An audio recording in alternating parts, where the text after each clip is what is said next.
What if your government could spy on you through your phone without you clicking anything? This story is about NSO Group, an Israeli spyware company, and Pegasus, its flagship tool.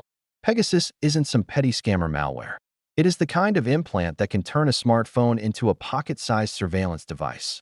Messages, calls, photos, location, contacts, and in many cases, access to the microphone and camera. The pitch is always the same.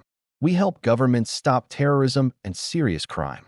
But the pattern that kept surfacing again and again was different. Civil society, journalists, human rights defenders, opposition figures, getting hunted through the device they can't live without. One of the earliest, clearest warning flares came from a human rights activist in the UAE, Ahmed Mansour. He received suspicious messages containing links, bait meant to trigger a silent takeover of his iPhone. Researchers at Citizen Lab analyzed the links and traced them to an exploit chain tied to NSO Group, what was later described as a million-dollar dissident moment, because the sophistication wasn't just high, it was expensive. Like someone with a government budget, expensive. And here is the part that should make your skin crawl. The lure does not have to be clever. It just has to hit the right nerve. Investigators documented targeting attempts that used fear, shame, and grotesque manipulation. Messages crafted to trigger panic or curiosity. There were cases where even family members were dragged into it, because the easiest way to reach a target is often through the people they love. The forever day, as it's been called, isn't just a software bug. It's human behavior. Then the story widens. Mexico becomes one of the most disturbing case studies because the alleged targets weren't terrorists, not cartel bosses, not kidnappers. Researchers and journalists documented people connected to public health and anti-corruption efforts being targeted, like those involved in policies that powerful interests didn't like, including debates around a soda tax. Instead of counterterrorism, the tool looked like it was being used as a weapon for influence and intimidation, surveillance as political muscle. And it gets darker. Jamal Khashoggi, the Saudi journalist murdered in 2018, became a symbol of how far transnational repression can go. Reporting and investigations raised serious concerns about Pegasus being used against people in Khashoggi's circle, people who believed they were communicating privately and safely.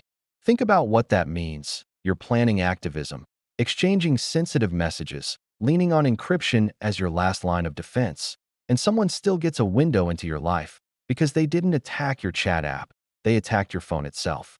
Now, if this were just bad governments using powerful tools, you'd expect the vendor to say, "We sell it, but we can't see what happens next." That line shows up a lot. But the narrative started cracking when the tech world began fighting back in court. In 2019, WhatsApp, owned by Meta, sued NSO Group, alleging NSO used WhatsApp's infrastructure to deliver Pegasus to roughly 1,400 targets. The case matters not only because of the scale, but because of what it implied, that this wasn't just a boxed product shipped to a customer. Court filings and reporting describe an operation that looked closer to hacking as a service, with infrastructure and delivery mechanisms that pointed back toward NSO's involvement. If that's true, it punches a hole straight through the company's favorite defense. We don't operate it. And the legal pressure didn't stay theoretical. A U.S. jury later awarded Meta major damages in the WhatsApp case, a rare and very public defeat for a spyware vendor that had operated for years in the shadows. It wasn't just money. It was a signal. The industry isn't untouchable. Apple also entered the fight, filing a lawsuit seeking to block NSO from using Apple devices, services, or software, essentially trying to slam the door on a company accused of targeting Apple users. Apple's complaint described the spyware ecosystem as state-sponsored abuse and framed the issue as bigger than one vendor, a market built around exploiting ordinary people through extraordinary capabilities. Governments reacted too. The U.S. Commerce Department added NSO Group to the entity list in 2021, citing evidence connected to malicious targeting of journalists, activists, dissidents, academics, and others, basically acknowledging at an official level that this wasn't just a tools for good guys situation. But the most explosive moment, the one that turned "this is a serious problem" into "this is a global scandal," was the Pegasus Project in 2021. A journalism consortium coordinated by Forbidden Stories, with Amnesty International's Security Lab, reported on a leaked dataset of more than 50,000 phone numbers that were selected for potential surveillance by NSO clients. And this is where the story becomes both sensational and subtle. The list didn't automatically prove every number was successfully hacked, but it suggested a breathtaking appetite for surveillance. Heads of state, diplomats, journalists, activists, people who aren't criminal masterminds, just strategic interests. Forensic work on a subset of devices found evidence of infections or attempted infections, helping ground the leak in technical reality. So what does NSO say when the spotlight hits? The same thing, in different words: we save lives. We stop terror. We investigate abuse. We cut off bad customers. But critics pointed out the transparency problem. Real transparency would name consequences. Which customers were terminated? When? For what abuses? Instead, the public often got broad claims and a fog of denials. Meanwhile, the evidence trail kept growing. And then, this is the part that feels like a thriller, the watchers appeared to be watched. Researchers investigating NSO became targets themselves. Reports described private intelligence operatives attempting to gather information about the people, legal teams, and organizations pushing back against spyware abuses. The effect is chilling even if you never prove every link in the chain. It signals an ecosystem where power doesn't just spy on dissidents. It also pressures the investigators, the advocates, the lawyers, the people trying to expose what's happening. It's not only surveillance. It's a campaign to control the narrative and frustrate accountability. If you zoom out, the biggest shock isn't that spyware exists. It's that it became a business model.